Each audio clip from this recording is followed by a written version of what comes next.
If anything can typify the undulating career of Harry Maguire, it is that his revival on the international stage was followed by a game-changing red card within a matter of hours. Poor fella, even in the good times he cannot outrun the drama. We should explain how that looked and the dramatic effect it had on this brilliantly entertaining match, which is to say that Manchester United led 2-1 with 77 minutes played and a moment later they had 10 men and it was 2-2. His dismissal, the 7th of his career, for a clumsy shove on Evanilson was warranted, and the subsequent penalty from Junior Krupi decisive, but you would have to be stony of heart to feel nothing for Maguire on the day England manager Thomas Tuchel brought him in from the cold. Or not. If you support Bournemouth or simply enjoy carnage, you won't care a jot. Either way, we saw that most familiar of sights, a Bournemouth draw. This was their 5th in succession and 7th in an unbeaten run of 11, so victories are not to be taken for granted. But United will have felt like 2 points were left on the south coast. On the balance the game, in which they dominated a scoreless first half and were reduced to rage by refereeing inconsistencies in the second, they might be right. The griping had some foundation and traces to an incident shortly after Bruno Fernandes put United in front on the hour with a penalty, when the prospects of a second spot kick seemed high after Adrian Truffert pulled down Amad Diallo. Referee Stuart Atwell and his video assistants thought otherwise, which was the cue for an immediate Bournemouth attack and a Ryan Christie leveller. Before long, a James Hill own goal had United back on top, but then United's fury really escalated with the Maguire episode, because they felt the manner he impeded Evanilson was no worse than what Truffert did with Diallo.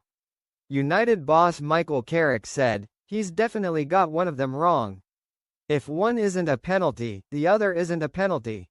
It will be interesting to see which one they acknowledge is wrong." His skipper, Fernandes, grumbled a similar sentiment.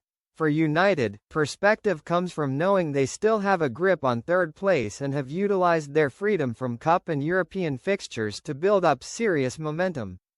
Carrick's role in that has been utterly pivotal and his case for a permanent appointment grows by the week. But this match represented a lost opportunity and the volume of chances missed in the first half invited a thought about his lineup.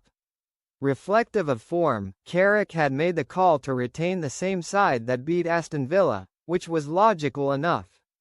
But there is a temptation to wonder if Benjamin Sesko will lose patience with his current duties from the bench. His goal against Villa was his 8th in 10 games and still wasn't enough for a start ahead of Brian Mbeumo. Such effectiveness would have been welcome here. The tightness of Araújo's defense has become their defining characteristic since Antoine Semenyo's departure, and especially of late, but the creation of opportunities wasn't United's issue. Finishing them was another matter. Across the first half, they were good for 11 chances, the best of which was a volley crashed against the legs of Bournemouth keeper George Petrovic by Fernandes, but found no way through. Mbeumo's failure to offer better options with his movement did not help. Marcos Senesi swallowed him whole for large chunks of the first period. But the wider patterns of United's play were impressive for their aggression and speed, typified by Cunha's engrossing duel with Alex Jimenez. Cunha attacked the Spaniard relentlessly, which was the precursor to the first penalty, when he sidestepped Jimenez and was hauled down. Fernandes fooled Petrovic into going the wrong way and finally United had a breakthrough. Diallo's claim for a second was promptly dismissed, before Christie and the Hill own goal provided the next twists in 20 minutes of madness. That sufficed for entertainment in its own right, but then Maguire endured his latest tribulation, a man whose path is evidently scripted to ensure each good turn is accompanied by the occasional faceplant.